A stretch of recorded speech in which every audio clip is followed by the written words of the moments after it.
Rolling.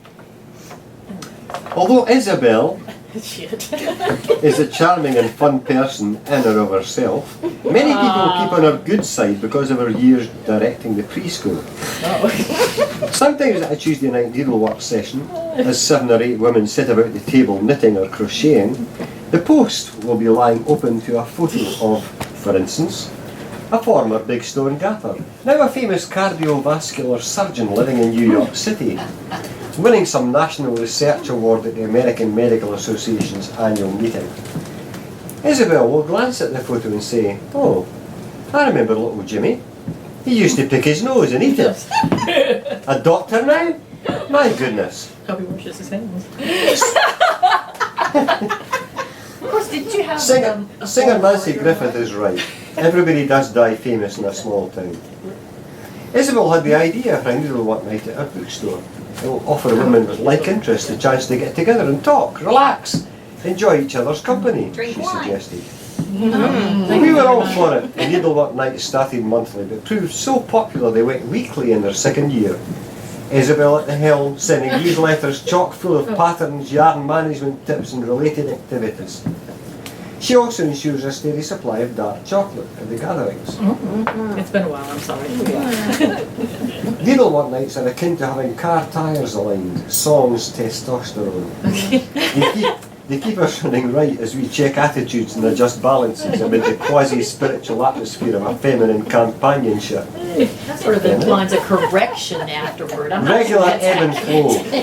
In addition to our fearless leader Isabel, the group includes Fiona, who has mastered every step in crafting a sweater from birthing the lamb to casting off the cuffs.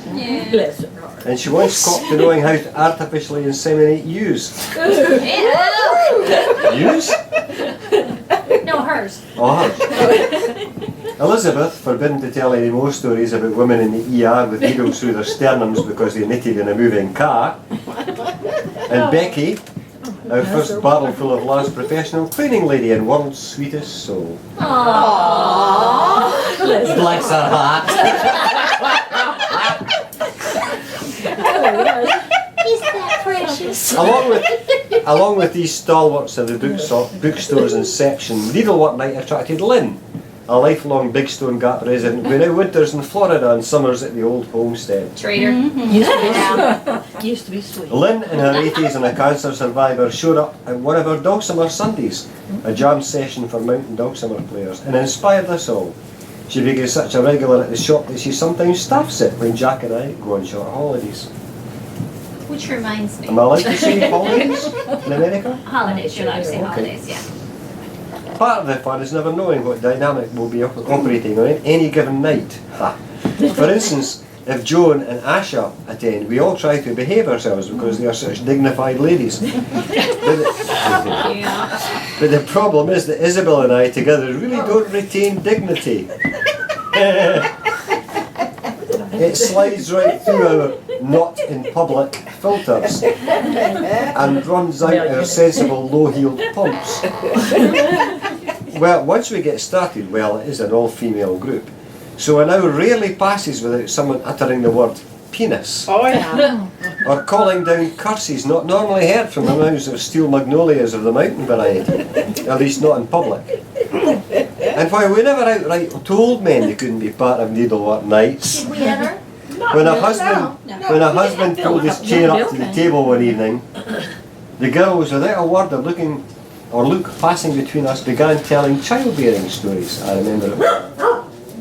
As Elizabeth launched into a detailed and vivid description of her daughter's breached birth, Garth grew so pale that Jack appeared with a bottle of scotch and hauled him upstairs. At the end of the night, Cathy yelled, "Okay, y'all can come down now." The boys returned with a rosy glow over their earlier pallor.